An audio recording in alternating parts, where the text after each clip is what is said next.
Hello friends, welcome to my another video. तो आज आम वीडियो आलोचना करवा से लोकगीतर अन्य किसी लंग क्वेश्चन एवं किसी शॉर्ट क्वेश्चन। तो या आगु मुझे विषय में टॉपिक रे पार्ट 1 एक लंग क्वेश्चन ऑलरेडी अपलोड कर सारी और दुईटी नोट्र जो आमर रही लोकगीत संपर्कित तो ताहा अपलोड कर सारी। जदि आप देखी ना आम चैनल को विजिट करी +3 4th सेमिस्टर ग्रुप रे आप सब गुड़िक अन्य सब टॉपिक वीडियो गुड़िक देखिपारे। तो ये वीडियो में लोकगीत संपर्कित किसी शॉर्ट क्वेश्चन आलोचना करवा। जदि आप टेलीग्राम ग्रुप जॉइन होगा चाहते तार लिंक डिस्क्रिप्शन दे दी आप जॉइन हो जातु। चलते वीडियो स्टार्ट करवा। तो प्रथम आमर प्रश्न, लोकगीत जगन्नाथ चेतना विषय आकलन कर। समग्र भारतवर्ष जो मुख्य 4टी पीठ रही तन्मध्य पुरुषोत्तम क्षेत्र पुरी अन्यतम। यार आराध्य देवता होती श्री जगन्नाथ। से होती ओडिशार राष्ट्रीय देवता। से ओडिशा बाहर यह श्री जगन्नाथ देश भाव में परिचित। भारतर विभिन्न स्थानरू भिन्न समय बहु साधु सन्थ और धर्म प्रचारक से धर्मर प्रचार तथा प्रसार उद्देश्य समवेत होती। से द्वैत्यवाद अद्वैत्यवाद द्वैत दैत्यावाद आदि बहुवादर प्रचार होती। श्री जगन्नाथ को केन्द्र कर बहु किंवदंती सृष्टि होती। प्रत्येक ओडिया निकट में श्री जगन्नाथ सर्वदा नमस्य। वर्तमान श्री जगन्नाथ केवल ओडिशा नुहति समग्र विश्व दरबार में निजर आसन प्रतिष्ठा कर भातृभाव प्रचार जातिभेदर विलोप ऐक्य स्थापन आदि विशिष्ट गुणराजी जो सी आज विश्व परिसिद्ध। ओडिशावासी निकट में श्री जगन्नाथ केवल जड़े देवता नुहति से तार भाई बंधु गुरु तत्वावधारक सबकिछि। प्रत्येक ओडिया तार दैनंदिन जीवन में अंततः थरक पवित्र नाम स्मरण करने कदापि भूले ना। निज परिवार जड़े विश्वस्त सदस्य पर से तार सुख दुख हसकांदर शांति भाव साथी भाव ग्रहण कर जगन्नाथ ओडिया मान निकट एत परिचित एवं एत प्रिय। लोककवि निजर कथा प्रकाश करने समय परिवार सदस्य श्री जगन्नाथ कदापि भूली पारि नाहांती। बहु स्थान से महानीत को प्रकाश कर अमूल्य गुणराजी को कीर्तन कर जेकोसी कार्यर आरंभ पूर्व से प्रथमे ही स्मरण कर यथा ए धाई मु धपड़ित मृदंगे हेली हाथ ए धाई मु धपड़ित मृदंगे देली हाथ प्रथमे बंदिली जे ओडिशा श्री जगन्नाथ। तो ये भाव में अन्य 2-4टी कोटेशन दिखाई उपस्थापन कराई जोटा कि लोकगीत श्री जगन्नाथ को वंदना कर एक गोटे उदाहरण।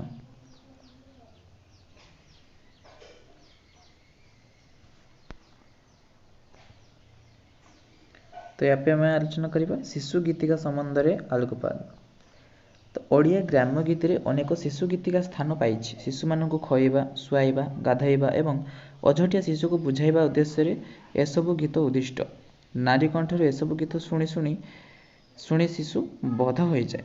हाथी जन्ममामू बेंगुली नानी बिलुआ नना कोकमीना बाई चढ़ई हनु अजा कथा शुणी शुणी से आमोदित हो जाए। लोकगीत शिशु गीतर मातृहृदय अनाबिल बात्सल्य प्रकाशित। शिशु गीतिकार शिशुर क्रीड़ा कौतुक हास परिहास इत्यादि सहित गुरुवंदना प्रातः वंदना इत्यादि केतेक भक्ति भावना प्रकाश पाई। खेल समय शिशु अनेक गीत गाई खेले। पुणी विद्याभ्यास काल में केतेक गीत गाई थाए। यही गीत गुड़िक शिशुर मानसिक विकास में सहायता करते। केते गीत पुणी साधारणतः अर्थहीन भाव में आवृत होता है किंतु 12टी कथा कहूथबा शिशु कंठरे शब्द प्रवेश कराई ध्वनि सृष्टि करने दिगरे एसबूर यथेष्ट भूमिका अच्छी। शिशु को माँ झुलई दे शुआई पकाती। यही समय से गाती झुले हाथी झुल हाथी राजा बिलेई खैली काती हाथी झुले रे बा पानी खाई फुले रे। ठीक अच्छे। तो ये भाव में शिशु मननिया गीत उदाहरण दिखाई। यहपरि भाव में शिशु को भाषा शिखेबा विविध बाहर वस्तु परिचित कराइबा खेल दिगरे शारीरिक विकास करने उद्देश्य अनेक गीत रही। ठीक अच्छे। जमीक हर गुण फेड मिशा आउ सबू पाठ फसर फसा नड़िया ओडिया तेलुगु नगरी जान न पढ़िले काऊ कर टाण पढ़िले शुणिले दूध भात पढ़िले गुणिले दूध भात न पढ़िले ठेंगा बेत। ठीक अच्छे। तेणु यही धरणर लोकगीत अबोध शिशु को प्रबोध करने सहित बोधज्ञान संचार व संचार कर सहायता होता है। यापर नारी पुरुष गीत संपर्क में आलोचना करवा। तो नारी पुरुष गीत मुख्यतः आमर गाथा कविता स्तुति गीतिका नादिया शबर सबरुणी गीत इत्यादि नारी और पुरुष गीत अंतर्भुक्त। प्रथम आम गाथा गीति देखा केतेक लोकगीत गाथा गीति आकार प्रचलित एगुड़िकर मौखिक परंपरा रही मात्र संग्रहित गाथा गीति गुड़िकर दीर्घता एगुड़िक क्या द्वारा रचित होवार धारणा जन्माए। पुराण इतिहास बा किंबदंती परि रोमांचकर कहानी अवलंबन रचित गाथा गीतिका गुड़िक रामताड़ी खंजड़ी धुड़की बंशी इत्यादि वाद्ययंत्र द्वारा गान करा जाउथिले हें एथिरे स्वर गौण एवं आख्यान ही मुख्य। बौड़ा गाई गीत सुबाणी गाई गीत हंस हंसुली बोली विशिकेशन दुई पक्षी कलापाणी इत्यादि बहु गाथा गीति ओडिशा रे प्रचलित। जो गाथा गीति गुड़िक ग्राम्य बधुर निर्यातित कहानी पति विरह विधुरा बधुर नीरव अश्रुपात संतानहरा जननीर मर्मबाणी इत्यादि प्रकाशित सेगुड़िक करुण रसात्मक। यहाँ पर आम स्तुति गीत देखा स्तुति गीत मान उभय नारी और पुरुष द्वारा आवृत्ति करा जाए। ग्राम्य नारी प्रतिदिन संध्यार वृंदावती बा ग्रामदेवी ठारे दीप जलाई मंगला स्तुति गाई थाए। उद्देश्य देवदेवी कृपारु तार परिवार मंगल साधन। लोकभाषा रचित विमला स्तुति तारिणी स्तुति इत्यादि गीति मान मध्य ग्राम्य नारी श्रुति कसरु बा प्राचीन कवि रचनारू गाई थाए। पुरुष माने मध्य एही स्तुति गीति मान अति भक्तिर सहित वेद देव मंदिर रे बा निज निज गृह रे गान करथांती। कृषक कृषि कर्म व्यस्त थिला बेले मृगुणी स्तुति पदे पदे गाई निजर श्रम लाघव करे। एही गीत को साधारणतः हलिया मृगुणी स्तुति बोली कहा जाय थाए। यापर आम देखा ना दिया गीत यह एक बुद्धि परिमापक तथा मनोरंजन क्रीड़ा प्रत्युत्पन्न मतितार बा बुद्धिर परीक्षा यह द्वारा होता है। जड़े पदटीए बोले अन्य जड़े यार उत्तर गोटे बा दुईटी शब्द रे देता है। यही पदटी बा प्रश्नटीर गठन में लोककवि समस्त काव्यकला कौशल विनियोग करथिबा भली मन हुए। ना दिया परंपरा अति प्राचीन पृथ्वीर विभिन्न देश में ख्रीष्टपूर्व कालरू प्रचलित। तो ना दिया गीत आम अलरेडी आगुरी आलोचना कर सारी नोट्रे आम आलोचना करचे तो मैं विशेष आलोचना करूना। शिशु गीत आम आलोचना करें जमीक उदुमा खेल टिकली मिकली खेल चका भौरी कोईली खेल शंख चिल जन्म सब आम शिशु गीतर विषय वस्तु। एवं आम देखा लोकगीत समाज और संस्कृति रूपचित्र किपर प्रतिफलित होती से विषय में आलोचना करवा। ओडिया लोक साहित्यर सर्वाधिक जनप्रिय विभाग होची लोकगीत। यार स्वरूप आकार प्रकार दृष्टि यह वैचित्र्य मंडित। लोकगीत ओडियार जीवन वेद तेणु ओडिया जीवन ओडियार चरणी ओडियार सामाजिक गतिभंगी इत्यादिर सबु सविस्तृत पट्टभूमि हेउछि लोकगीत। लोकगीत स्थान पाई ओडिया जीवनर प्रत्येकटी कोण अनुकोणर प्रतिछवि। ओडियार विवाह व्रत ओषा उपवास धर्म धारणा लोकविश्वास मूलक आचार विचार ओडियार कृषि शिल्प शिक्षा वाणिज्य ऐतिह्य परंपरा पूजा पार्वण जानी जात्रा कला स्थापत्य सबकिछि लोकगीत प्रमुहूर्त। लोकगीत भली एक प्रभावशाली विभाग ठारू ओडिया संस्कृतिर परिचय प्रदान करिवारे अन्य कौनसी विभाग एते सामर्थ्य होई न पारे। यहाँ पर आम धर्म कर्म देखा लोकगीत स्थान पाई ओडियार धार्मिक विचारबोध। ओडिया अनेक ओषा उपवास करे तार भजन परिपाटी मध्य एहा द्वारा नियंत्रित होइथाए। ओडियार निजस्व चलणी एही ओषा उपवास भितरे फुटी उठे। कुमारी कन्या ठारू वृद्धांक पर्यंत प्रत्येक ओडिया नारी एही धर्म धारणार बशवर्ती। लोकगीत विभिन्न धर्माचार विधि फल प्राप्ति संपर्क में व्यापक चित्र रही। ओषा मनसा गीत एवं विभिन्न लोकगाथा दंड नाच घोड़ा नाच इत्यादि गीत ओडियार ईश्वर विश्वासर गभीरता एवं धर्म धारणार नीति नैतिकता फुटी उठी। कुमार पूर्णिमा ओडिया चलणी एक विशेष उत्सव। कुमारी कन्या कंदर्प सुंदर वरप्राप्त होगापी यही उत्सव पालन करथांती। प्रति कुमारी मनर अजाण पुलक भरी जाए। कुमार उत्सव पालन करी फूल बौल बेणी गीत गाई पल्ली संध्या को मुखरित करे। शारदीय जह्नर आमंत्रण सहित कुमारी मानकर सम्मिलित कंठस्वर उच्चारित कुमार पुन्नी जह्नल जन बौल बेणी जो गीतटी आम रही सेटा गायकी से माने संध्यार जो उत्सवटी को प्रफुल्लित करथांती। यापर आम विवाहर चित्र देखा। कुमारी विवाह करे महासमारोह पालित हुए तार विवाह उत्सव किंतु अजणा आशंकर चित्त तार अस्थिर हो उठे। स्वामी शाशु शशुर ननद दियर जा देढ़शुर को नहीं से नुआ संसार जीवन गठन कर खंडाधार ताको बाट चलवाक हेब। प्रति पदे पदे तार विपदर आशंका एणु से पित्रालय विदाय नेबा समय बुकु फटा क्रंदन करे। कांदणा गीत ଘୁଳୁଘୁଳି ଗୀତ, ବର ବାହୁଡ଼ା କାନ୍ଦଣା, ବାପା ଭାଇ ବୋଉ ଭାଉଜ ଇତ୍ୟାଦିଙ୍କୁ ଧରି କାନ୍ଦଣା ଭିତରେ ନାରୀ ମନର ଅବ୍ୟକ୍ତ ବେଦନାକୁ ସେ ଯେପରି ବ୍ୟକ୍ତ କରେ, ତାହା ଶୁଣିଲେ ପାଷାଣ ଭିତରେ ପ୍ରାଣ ସଞ୍ଚାର ହୋଇ ସମ୍ବେଦନା ସୃଷ୍ଟି ହେବା ସ୍ୱାଭାବିକ। ଏହା ବାଦ ସେ ଓଡ଼ିଆ ଘରର ବିବାହ ଯାବତୀୟ ଚିତ୍ର ଓଡ଼ିଆ ଲୋକଗୀତରେ ସ୍ଥାନ ପାଇଛି, ଯେମିତିକି ଆମର ଯେଉଁ ମଙ୍ଗଳ କାମ, ଚତୁର୍ଥୀ, କନ୍ୟା ବିଦାୟ, ଲଜ୍ଜା ହୋମ, ଲବଣୀ ମୋର, ଏସବୁ ଆମର ଯେଉଁ ବିବାହ ସମ୍ବନ୍ଧିତ ଯେଉଁ ବିଧି ବା ରୀତିନିୟମ। ଏପରେ ଆମେ ଦୋଳି ଖେଳ ଦେଖିବା। ଓଡ଼ିଆ ଲୋକଗୀତରେ ଦୋଳି ଗୀତ ଅନେକ ପ୍ରକାରର। ଏଥିରେ ଶିଶୁମାନଙ୍କୁ ଶୋଇବା ପାଇଁ ଗୀତ ଯେମିତି ରହିଛି, ସେମିତି ମଧ୍ୟ ରହିଛି କୁମାରୀମାନଙ୍କର କ୍ରୀଡ଼ା କୌତୁକର ସଂକ୍ଷିପ୍ତ। ଏହି ଗୀତରେ ଓଡ଼ିଆର କୃଷି ବାଣିଜ୍ୟ ଚିତ୍ର, ପାରିବାରିକ ଜୀବନ ଚଳଣୀର ଚିତ୍ର, ଦାମ୍ପତ୍ୟ ଜୀବନର ଚିତ୍ର, ମମତାମୟୀ ମାତୃ ହୃଦୟର ବାତ୍ସଲ୍ୟ ଚିତ୍ର ପରିବେଶିତ, ସାଂସାରିକ ଜୀବନର ଚଳଣୀ ଇତ୍ୟାଦିର ସ୍ୱର ଏସବୁରେ ଧ୍ୱନିତ। ଓଡ଼ିଆ ପିଲା ଶୈଶବରେ ଦୋଳିରେ ବଢ଼େ, ମାଆର ମମତାକୁ ଦୂରେଇ ତାକୁ ଚାଟଶାଳୀ ଯିବାକୁ ପଡ଼େ। ଏଥିପାଇଁ ଗୀତ ରହିଛି, ଯାଉ ଯାଉ ବାଳା ଚାଟଶାଳୀ ଘର, ଶିରିପା ଦେବୀଙ୍କୁ ପୂଜାବିଧି କର। ଶିକ୍ଷା ସଂସ୍କାର ଚାଟଶାଳୀ ପାଠରେ ଅବଧାନଙ୍କର କଡ଼ା ଶାସନ ଶୃଙ୍ଖଳା ଭିତରେ ପିଲାଙ୍କୁ ଚଳିବାକୁ ପଡ଼ିଥାଏ। ସେଠାରେ ପିଲାଙ୍କର ସାମାନ୍ୟ ବିଳମ୍ବ ହେଲେ ବେତ ପାହାର ଖାଇବାକୁ ପଡ଼େ। ନୟନରୁ ଅଶ୍ରୁଧାର ବହିଯାଏ। ପ୍ରତି 15 ଦିନରେ ପଡ଼େ ପ୍ରତିପଦା ତିଥି। ଏହି ଦିନ ଚାଟମାନେ ମାଗୁଣି କରି ଯାହା ସବୁ ଆଣନ୍ତି, ତାହା ଅବଧାନକୁ ସମର୍ପଣ କରିଥାନ୍ତି। ପ୍ରାଚୀନ ଶିକ୍ଷା ବ୍ୟବସ୍ଥାରେ ଏହି ଚିତ୍ର ଚାଟଶାଳୀମାନଙ୍କରେ ଗୀତମାନଙ୍କରେ ସ୍ଥାପିତ। ଏଠି ଉଦାହରଣ ମାଧ୍ୟମରେ ମଧ୍ୟ ଉପସ୍ଥାପନ କରାଯାଇଛି। ତ ଏଗୁଡ଼ାକ ସେମିତି ବିଶେଷ ଇମ୍ପୋର୍ଟାଣ୍ଟ ନୁହେଁ, କେବଳ ସମ୍ୟକ ସୂଚନା ପାଇଁ ମୁଁ ଆପଣଙ୍କଠାରେ ଏଟା ଉପସ୍ଥାପନ କରିଦେଉଛି।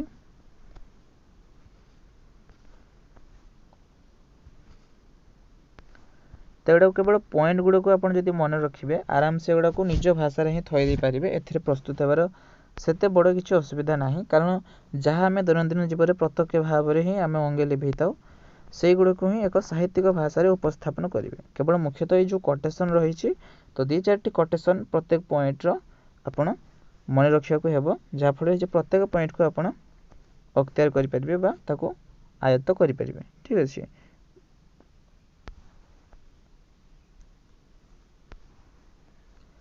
ଏପରେ ଆମେ ଦେଖିବା ଲୋକଗୀତର ସ୍ୱରୂପ ନିର୍ଣ୍ଣୟ କରି ଓଡ଼ିଆ ଲୋକଗୀତରୁ ନାରୀ ଜୀବନର ଆନନ୍ଦ ଏବଂ ବିଷାଦର ବହୁବିଧ ଅକୁହା ଚିତ୍ର ପ୍ରତିପାଦନ।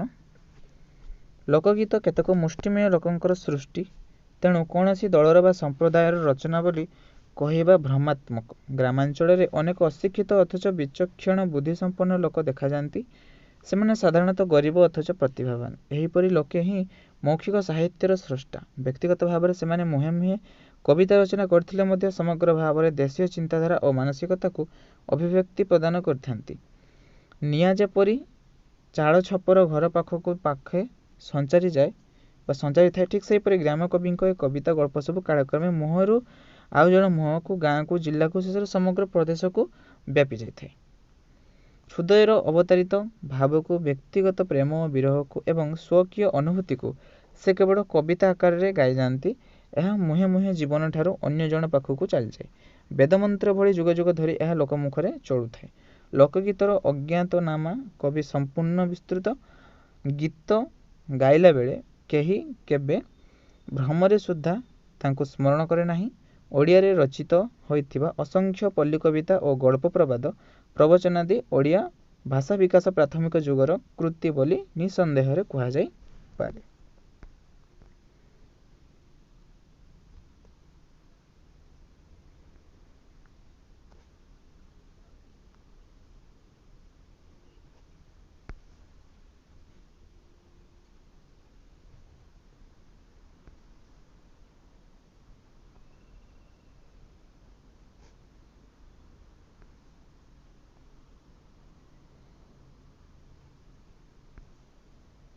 ପରବର୍ତ୍ତୀ ପ୍ରଶ୍ନ, ଲୋକଗୀତରେ ଆଧ୍ୟାତ୍ମିକତା ସମାଜ ବିଶ୍ୱାସ ସମ୍ପର୍କରେ ଲେଖ। ଏଇଟା ମଧ୍ୟ ଏତେ ଇମ୍ପୋର୍ଟାଣ୍ଟ ନୁହେଁ। ଯଦି ଆପଣ ଜାଣିବା ପାଇଁ ଚାହୁଁଛନ୍ତି ତାହେଲେ ମୁଁ କିଛି ସମୟ ଦେଇଦେଉଛି। ତ ଏଥିରୁ ଆମେ ମୁଖ୍ୟତଃ 2-4ଟି ଯେଗୁଡ଼ା ଇମ୍ପୋର୍ଟାଣ୍ଟ କ୍ୱେଶ୍ଚନ୍, ସେଗୁଡ଼ାକୁ ହିଁ ପ୍ରସ୍ତୁତ ହୁଅନ୍ତୁ ଏବଂ ମୁଁ ଯେତିକି ସବୁ ନୋଟ୍ ଦେଇଛି ସେଇ ନୋଟ୍ରୁ ହିଁ ଫୁଲ୍ ପ୍ରସ୍ତୁତ ହେଇଯାଆନ୍ତୁ। ତାପରେ ଯେଭଳିଆ ପ୍ରଶ୍ନ ପଢ଼ିଲେ ବି, ଯେଭଳିଆ କ୍ୱେଶ୍ଚନ୍ ପଢ଼ିଲେ ବି ଆପଣ ଆରାମସେ ତାକୁ ଅକ୍ତିଆର ବା ତାକୁ ଆୟତ୍ତ କରିପାରିବେ ବୋଲି ମୋର ବିଶ୍ୱାସ। ଏହାପରେ ଆମେ କିଛି ସର୍ଟ କ୍ୱେଶ୍ଚନ୍ ଆଲୋଚନା କରିବା ବା ସଂକ୍ଷିପ୍ତ ଉତ୍ତରମୂଳକ ପ୍ରଶ୍ନ ଉତ୍ତର। ଲୋକଗୀତର ଉଦ୍ଦେଶ୍ୟ କ'ଣ? କ୍ଷୁଦ୍ର କଳେବର ଭିତରେ ବୃହତ୍ କଥା କହିବା ହିଁ ଲୋକଗୀତର ଉଦ୍ଦେଶ୍ୟ।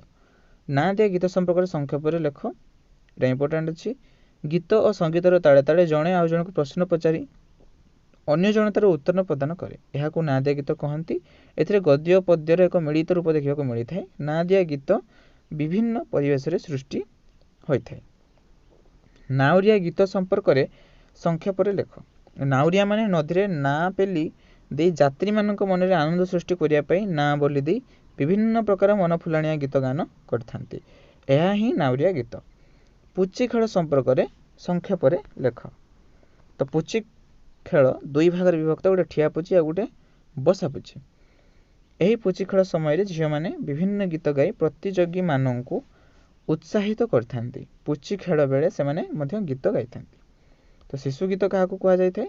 ତ ଶିଶୁମାନେ ଯେଉଁ ଗୀତ ଗାଇଥାନ୍ତି ବା ଶିଶୁମାନଙ୍କ ପାଇଁ ଯେଉଁ ଗୀତ ବୋଲାଯାଏ ତାକୁ ହିଁ ଶିଶୁ ଗୀତ କୁହାଯାଏ। ଏହି ଗୀତ ବୋଲାଯିବା କ୍ଷେତ୍ରରେ ମାଆ ମାନେ ଗୁରୁତ୍ୱପୂର୍ଣ୍ଣ ଭୂମିକା ଗ୍ରହଣ କରିଥାନ୍ତି। କାନ୍ଦଣା ଗୀତ କାହାକୁ କୁହନ୍ତି? ତ କାନ୍ଦଣା ଗୀତ ଏଠାରେ ଭୁଲ ଦେଇଛି। କାନ୍ଦଣା ଗୀତର ଯେଉଁଟା ଆନ୍ସର ଦେଇଛି ସେଇଟା ହେଉଛି ବାରମାସୀ ଗୀତର ଡେଫିନେସନ୍। ଆଉ ଯେଉଁଟା ଲୋକଗୀତ ସମ୍ପର୍କରେ ସଂକ୍ଷେପରେ ଲେଖ, ଯେଉଁ ଆନ୍ସରଟା ଦେଇଛି ଏଇଟା ହେଉଛି କାନ୍ଦଣା ଗୀତର ଯେଉଁ ଆମର ଆନ୍ସର। କାନ୍ଦଣା ଗୀତ କାହାକୁ କୁହନ୍ତି? ନା ପିଲାଟି ଦିନରୁ ଅତି ଆପଣାର ହୋଇ ବଢ଼ିଥିବା ଝିଅଟି ଶେଷରେ ବିଭା ହୋଇ ସେ ପର ଘରକୁ ଯାଇଥାଏ। ଘରକୁ ଯିବାବେଳେ ସେ ଘରର ସମସ୍ତଙ୍କୁ ଛାଡ଼ି ଦେଇଯାଇଥାଏ। ଝିଅ ବାପ ଘର ଛାଡ଼ି ଯାଇଥିବାରୁ କାନ୍ଦର ଲହରୀ ଛୁଟିଯାଏ। ଏହାକୁ କାନ୍ଦଣା ଗୀତ କହିଥାନ୍ତି। ଠିକ୍ ଅଛି। ତ ବାରମାସୀ ଗୀତ କାହାକୁ କୁହାଯାଏ? ନା ବାରମାସୀ ଗୀତ ନାରୀର ନିଜସ୍ୱ ଓ ବର୍ଷକର ସୁଖ ଦୁଃଖକୁ ଘେନି ଏହା 12ଟି ପଦରେ ରଚିତ। ଏଇଟା ଗୋଟେ ସର୍ଟ କ୍ୱେଶ୍ଚନ୍ ମଧ୍ୟ ହେଇପାରିବ। ବାରମାସୀ ଗୀତ ନାରୀର ନିଜସ୍ୱ ବର୍ଷକର ସୁଖ ଦୁଃଖକୁ ଘେନି ଏଟା 12ଟି ପଦରେ ରଚିତ ହୋଇଥାଏ। ଏହା ନିରାଡ଼ମ୍ବର ନିଷ୍କପଟ ପଲ୍ଲୀ ଜୀବନର ପ୍ରତ୍ୟକ୍ଷ ଅନୁଭୂତିକୁ ଦର୍ଶାଇଥାଏ।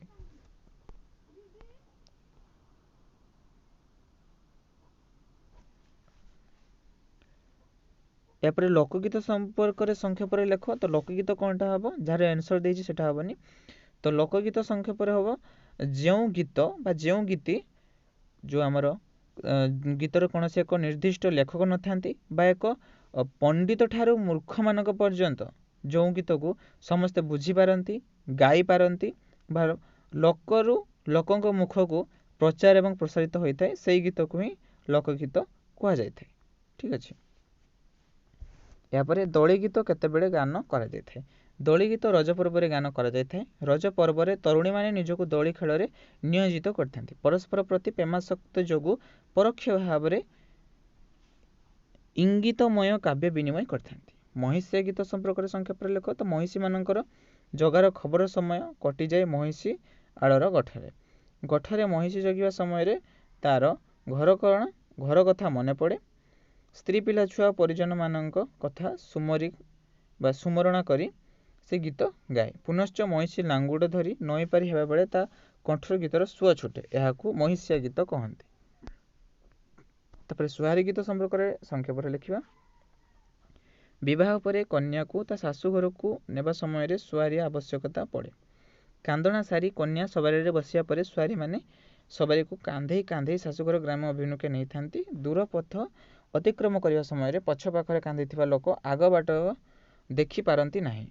ପଥପୃଷ୍ଠ ଦୂର ତଥା ଝିଅଟିକୁ ସାନ୍ତ୍ୱନା ଦେବା ପାଇଁ ସୁହାରୀମାନେ ଗୀତ ଗାଇବା ଆରମ୍ଭ କରିଥାନ୍ତି। ତ ଶଗଡ଼ିଆ ଗୀତ ସମ୍ପର୍କରେ ସଂକ୍ଷେପରେ ଲେଖିବା। ଶଗଡ଼ରେ ଏ ଗାଁର ଝିଅ ସେ ଗାଁକୁ ବୋହୂ ହୋଇ ଯାଏ। ସେ ଗାଁର ପୁଅ ଏ ଗାଁକୁ ବର ହୋଇ ଆସେ। କେତେ ପାର୍ବଣ ମୁଖର ତିଥି ଶଗଡ଼ିଆ ବିତାଇଥାଏ। ଦେହରେ ଜଚା ହୋଇଥିବା ଦୁଇଟି ବଳଦକୁ ନେଇ ଗାଡ଼ି ଗଡ଼ି ଯାଇଥାଏ। ଶଗଡ଼ିଆ ନିର୍ଜନ ରାସ୍ତାରେ ବଳଦକୁ ଓଡ଼େଇ ଚାଲେ। ରାସ୍ତାର ନିର୍ଜନତା ଭାଙ୍ଗିବା ପାଇଁ ଓ ଶ୍ରମ ଲାଘବ କରିବା ପାଇଁ ଶଗଡ଼ିଆ କଣ୍ଠରୁ ଗୀତର ତାନ ଶୁଣାଯାଏ। ତ ଏଠାରେ ଆମର ସମାପ୍ତ ହେଇଛି ଲୋକଗୀତ ସମ୍ପର୍କିତ ଯେଉଁ ଆମର କିଛି ଇମ୍ପୋର୍ଟାଣ୍ଟ କ୍ୱେଶ୍ଚନ୍ ଏବଂ କିଛି ଇମ୍ପୋର୍ଟାଣ୍ଟ ସର୍ଟ କ୍ୱେଶ୍ଚନ୍। ତ ଆଶା କରୁଛି ଭିଡ଼ିଓଟି ନିଶ୍ଚିତ ହେଲ୍ପଫୁଲ୍ ହେଇଥିବ। ତ ଭିଡ଼ିଓଟି ଶେଷ ପର୍ଯ୍ୟନ୍ତ ଦେଖିଥିବାରୁ ଆପଣଙ୍କୁ ବହୁତ ବହୁତ ଧନ୍ୟବାଦ।